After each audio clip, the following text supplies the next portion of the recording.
Valley's Gold is produced through a partnership between the Fresno County Farm Bureau and Valley PBS.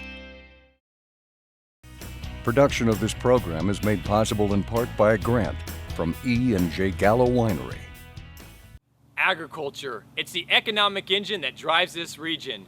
On this episode of Valley's Gold, we're taking a look at the nut industry, walnuts, pistachios, and almonds. So join me, Ryan Jacobsen, as we crack open the shell on these very important crops.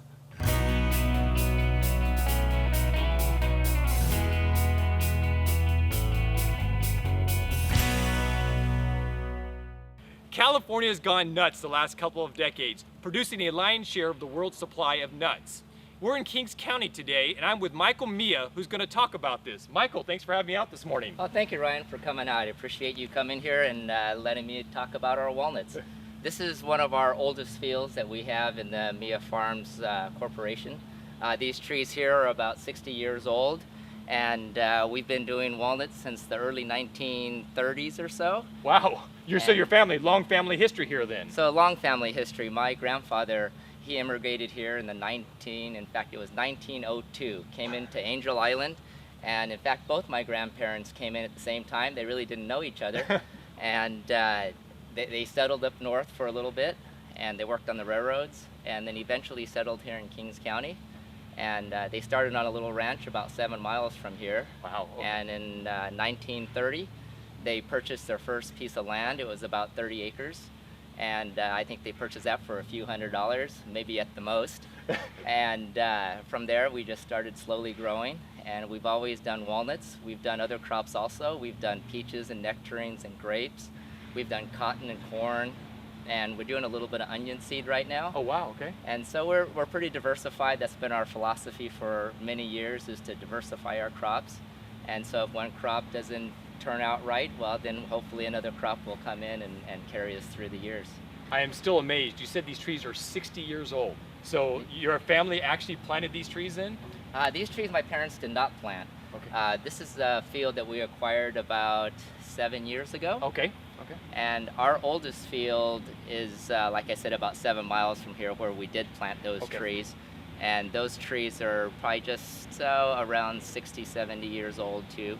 So Michael, when you look at a tree that's 60 to 70 years old, where in the life cycle is that? How long will these trees actually produce? Well, believe it or not, walnuts will last forever as long as you take care of them. They're somewhat similar to pistachio trees. We also grow pistachios. And pistachio tree will live forever also as long as you take care of it. What is the inhibiting factor of walnut trees are the size of the tree. We have walnut shakers that come in, as you saw earlier, and when we grab the trees, the shaker has to be able to clamp those trees. If the trees get too large, we won't be able to shake the nuts out of the tree. Okay. And so that is one factor that determines whether we remove an orchard or if we just can't produce the walnuts off the orchard and get them on the ground in a timely fashion. Got it. When you plant an orchard like this, how long does it take to come into production? Typically, we could harvest nuts after the 3rd year. We typically hand harvest the nuts at the 3rd year. The 4th year, we'll give it a light shake. Okay. We really don't break even until probably the 7th to the 8th year of production. Okay. Around the 10th year, we'll probably come into full production of walnuts. And it also depends on the type and variety that we grow. There are probably 30, 40 different varieties of walnuts. We grow 6 or 7 different varieties here, and we do that so we could spread out our harvest season. Since we can't harvest all the walnuts at one time, we actually have different varieties that stagger out, and so we start harvesting the end of August. This year was an early year, so we started the end of August, and we'll probably go right until the end of October. Wow, okay. Michael, most people are familiar with the almond bloom that takes place in the valley between February and March and require pollination services of bees. What happens with the crop set of these walnuts? Well, walnuts are a little bit different than the almonds, Ryan. The walnut trees are self-pollinating, and so we don't need to apply pollen or have bees pollinate trees. In fact, Sir walnut trees that we're looking at today, they actually don't like a lot of pollen. In fact, they will abort their nut if they're over-pollinated. Wow, okay. Now let's move to what we saw today. You are in the middle of harvest right now. It was quite the experience to see these trees shaking and everything else. Let's talk about the full harvest. What takes place? Okay, well, we start very early in the year, probably around July, where we have to actually level out our ground. And so obviously if we have holes in the ground, we can't pick up the nuts. And so what we do is we come through, we float out the ground, make it nice and level. We irrigate after that to keep the dust down. And then we'll come in with the walnut shakers. We have 2 walnut shakers, and we'll come up to each tree. On these trees here, since they're so large, we'll actually grab the individual limbs and we'll limb shake the trees. And these trees are also, because these trees are also so large, we have to shake multiple times. So what you saw today was our second shaking. These trees, I imagine this year, will probably shake 3 times. Wow, okay. And now what happens from the process when that nut actually hits the ground and going forward?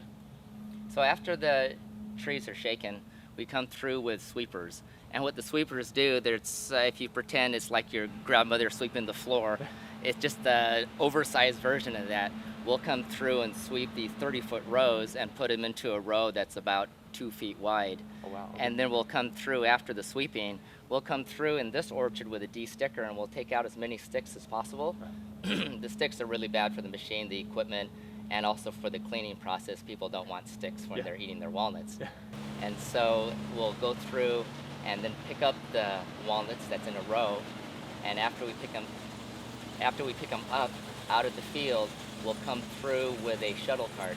And that shuttle cart will shuttle them to the elevator that you just saw. And then the elevator will load into a set of doubles, and that set of doubles will go to a huller.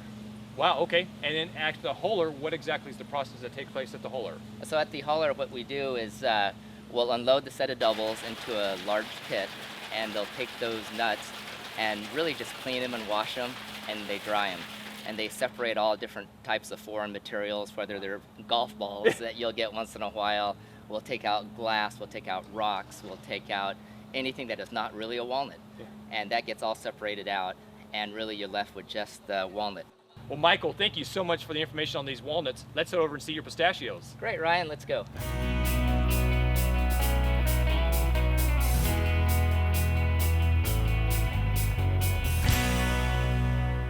We're still in Kings County, right north of Hanford, but we moved over to pistachios. Michael, explain to me a little bit what we see behind us here. Ryan, this tree here is a 6-year-old pistachio tree. And as you can tell by the clusters, you're getting a little red tinge on the outer hull. As you peel this outer hull off, you're going to be able to see the split on the shell of the pistachio.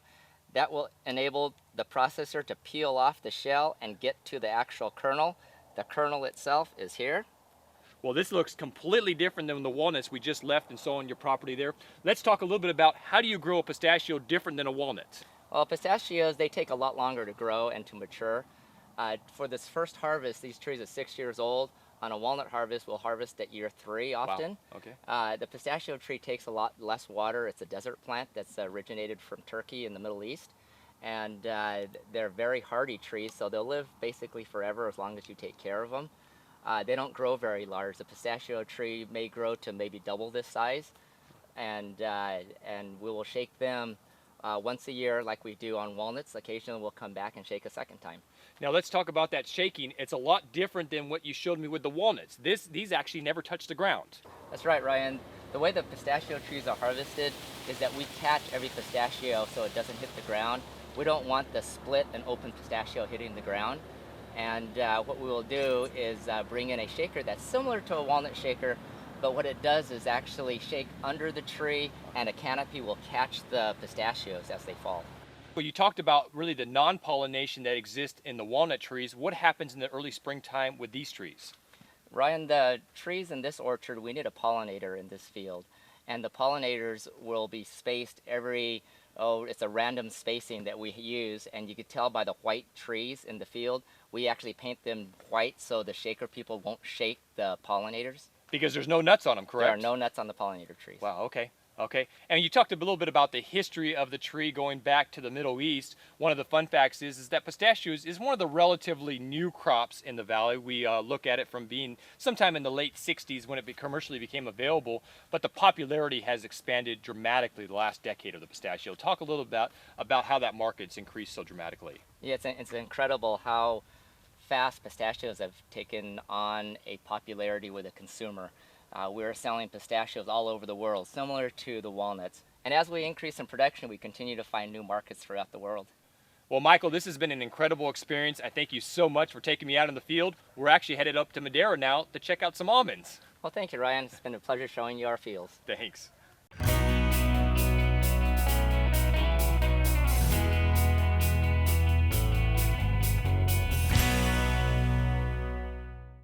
From Kings County to Western Madera County, I have Matt Andrew here who's going to talk a little bit about his almond crop. Matt, thanks for having me out in the field today. Oh, thank you for coming. Thank you for having me. Now, let's talk a little bit about your family history. Fourth generation farmer here. Your great-grandfather actually settled this area. Yep. They broke ground out here. In fact, he bought his first ranch out in this area in 1946. My great-grandfather, he jumped ship in San Francisco and settled here in the early 1900s. Okay, I assume it was pretty tough ground out here when you look back to those years. Yes, it was all just pasture ground. There was no roads, no dirt roads. It all just looked like desert out here. Now we're talking almonds today, which obviously you're a diversified grower. You have a few other crops besides almonds, correct? Yes.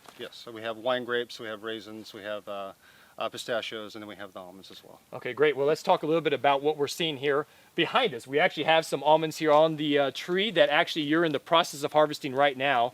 Talk a little bit about the harvest season and when that takes place. We normally start harvesting, we figure, around the beginning of August with our first varieties. Almonds have several different varieties to them.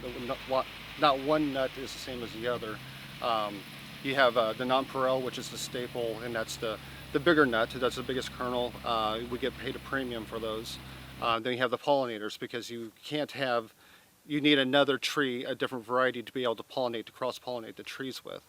And so the nonpareil come off first, and we'll usually start checking those at the beginning of August. And then past that, we go to different varieties and start checking those down. Well, and that's one of the fun facts. You talked about pollinators. As we talk about the season of the almond tree, I know that one of the most beautiful sights to be found in the country is during our bloom season, during the February-March period there, in which I've heard, I don't know if the statistics are right, but somewhere around 80% of the nation's bees are actually here in the San Joaquin Valley helping to pollinate these trees. Yeah, it's incredible to see the amount of bees that come in. We usually put in somewhere around 2 hives per acre, and it's a sight to behold. I mean, the blooms on the tree are just magnificent. It'll have the white petals with the pink centers to them. It's just incredible. And those blooms, as I like to tell people though, as pretty as they are really the economic side of what we're doing here in agriculture, because those blooms equate to what we're seeing here on the tree. That's right. If we get inclement weather during that time, we get a rain, get a frost during that period of time, it could decimate our crop. That's our make or break period, is that time of year. Now the orchard we're in right now, approximately how old are these trees? These trees are 7 years old. This is the 7th leaf on them. And typically, how long does it take from the time that you put essentially what's a stick in the ground to the time in which you're able to actually have some production off of it? We're able to get good production in the 3rd year. Okay. We used to figure on our older orchards were 4 to 5 years to get a good crop, but with the newer rootstocks and the way that we push them nowadays, we are able to get 30-year crops. And one thing about almonds, is that they actually aren't a really long-living tree. I mean, as far as the real productive life, somewhere in that 20 to 30 year range, correct? We're getting on our oldest orchards, and those are planted a little bit differently than our newest orchards are. Our older orchards are planted on a 24 by 24 spacing, so they have a little bit more room to grow, and they're lasting us a little bit longer. And we're getting somewhere around 30 years. In fact, we're pushing out several orchards this year, and our oldest one is 33 years old. And we're still getting around 2,000-pound crops off those. And before we jump to this, the one thing I love to show people is actually, when we talk about an almond, we refer to it as a nut. Well, realistically, it's more kind of in the stone fruit family, correct? It is. And in fact, if you look at the hull, you can see that it's nice and fuzzy, just like a peach. But you break it open, and that's basically the skin of a peach. It's gone. And then you have the nut, the shell. And I would try to break this open for you, but this is a hard shell. And a hard shell almond is extremely difficult. Oh, this one's going to cooperate to break open. But then inside is where you actually get the kernel. And that's the kernel or the meat. And that's one of those fun things that if you've ever seen a split of an actual peach pit, you'll see what looks to be like an almond in the middle of that. Exactly. Just a little bit rougher looking and whatnot, but this is edible, where I don't think you want to eat a peach. Exactly. Well, again, let's looking at this branch right here is a good example of what we have. Explain to me a little bit about what we see here. This is a tree that, again, is unharvested. It's unharvested. You got the nuts on the tree, and it's ready, as you can see, it's ready to shake right now. This tree will be shaken on the ground, and you've got to shake them on the ground for the nut to dry. It's got to get below a certain moisture level before you can take them in and get them processed, and that's so that they all stay without molding or rotting or having issues in that way. But we have machines that come through, they grab the trunks of the tree and they shake the whole thing. And I'll shake this real quick if Ryan wants to get out of the way. You can see how easy they come down and they hit the ground.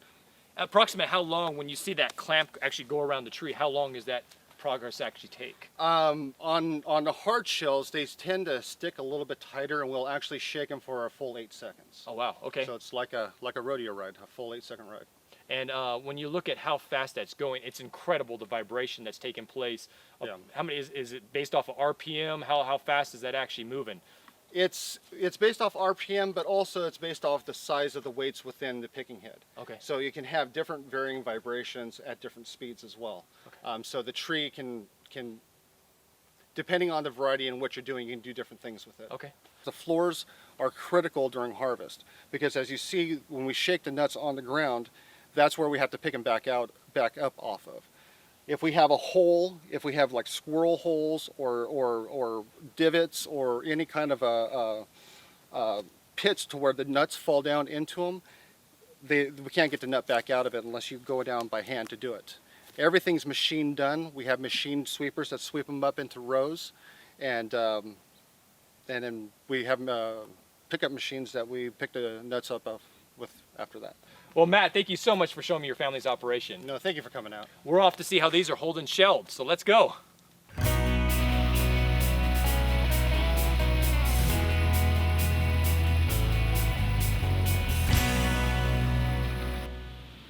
We have left the field now and moved over to Harris Wolf Almonds near 5 Points. With me I have CEO Joel Perkins, who's going to talk about his operation here. Joel, thanks for having me out today. Thanks for coming. Well, first off, let's talk a little bit about the history of this operation here near 5 Points. Okay, the operation started in the late 80s between the Harris family and the Wolf family, primarily just to handle their own volume, and as the industry has grown, we've grown with it.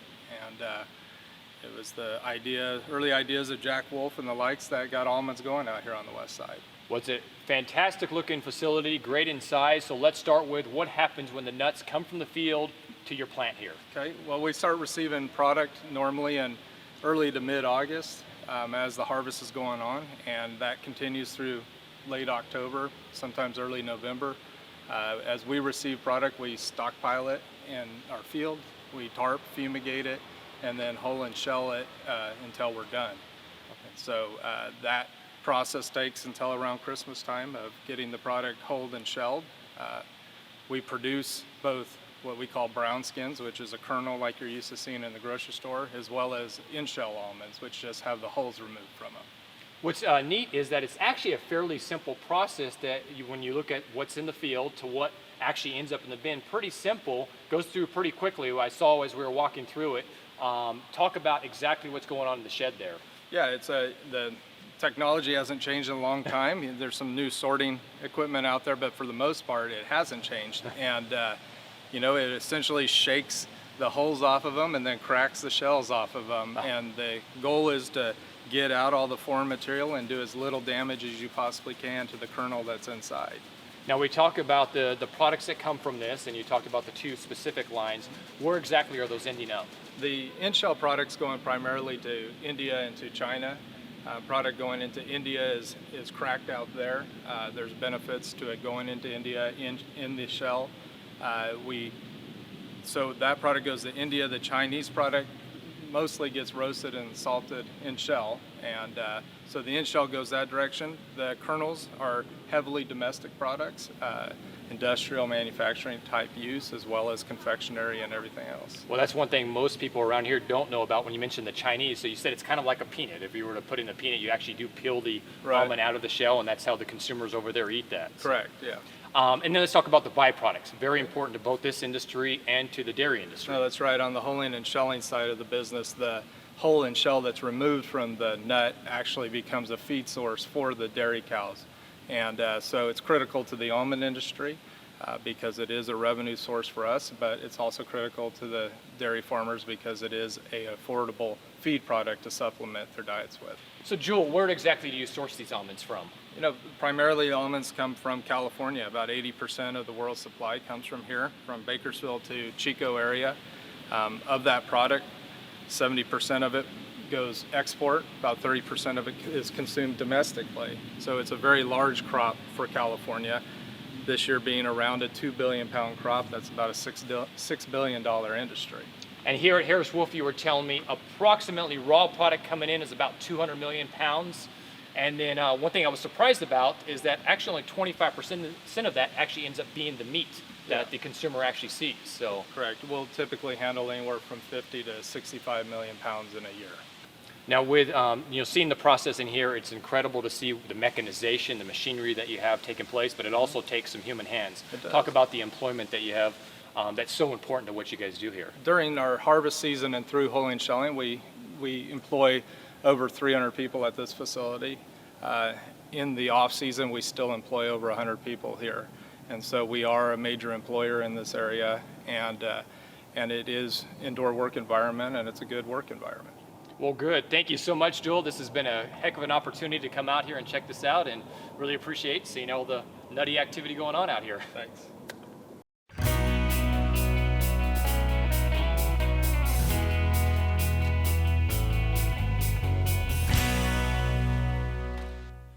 We've seen the nuts move from the field to the processing plant, but the most important part is how they get to you.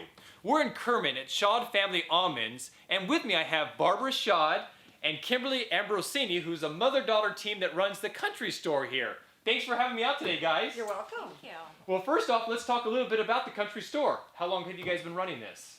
We've had the store since 1991. Okay. That's when we opened the store. The processing plant, we had about a year before that.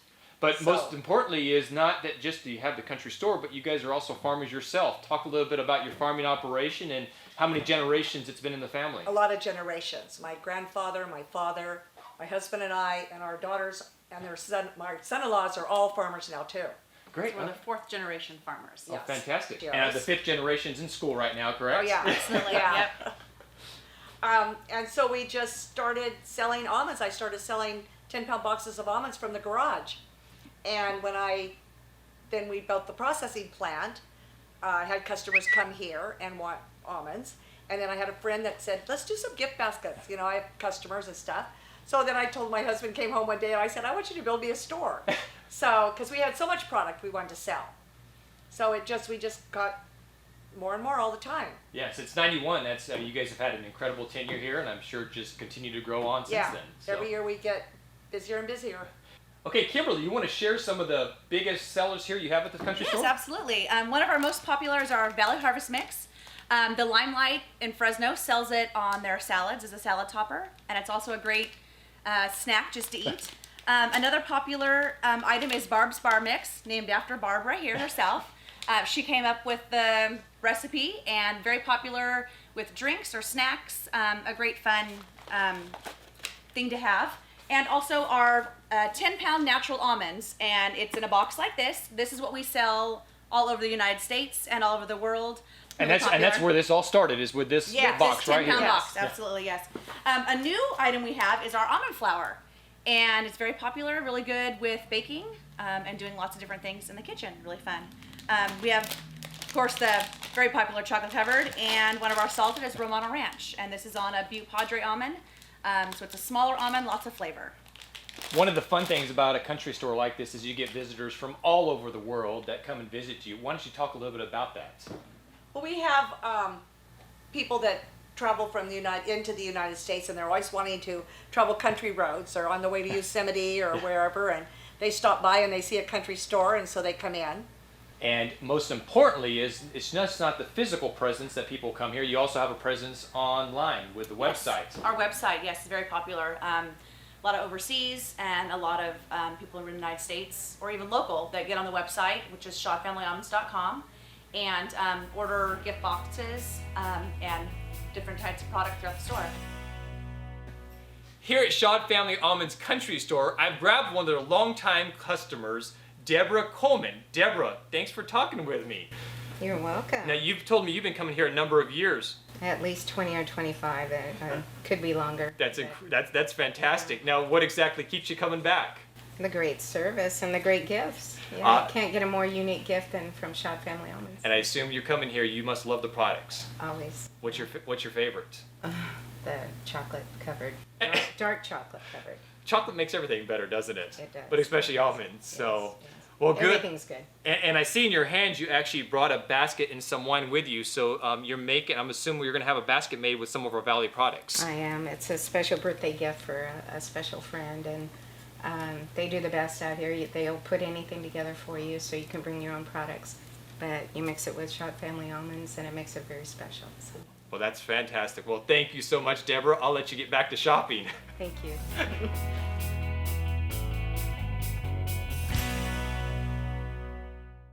Almonds, walnuts, pistachios. In a nutshell, these local tasty treats are all a part of our Valley's Gold. I hope you'll join me next time.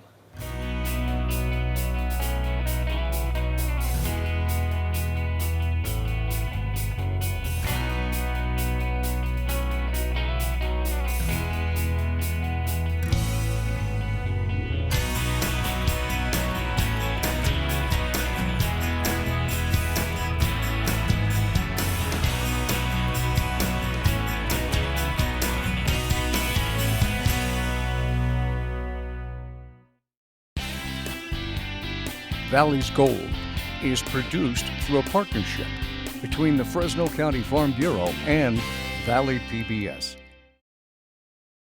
Production of this program is made possible in part by a grant from E and J Gallo Winery.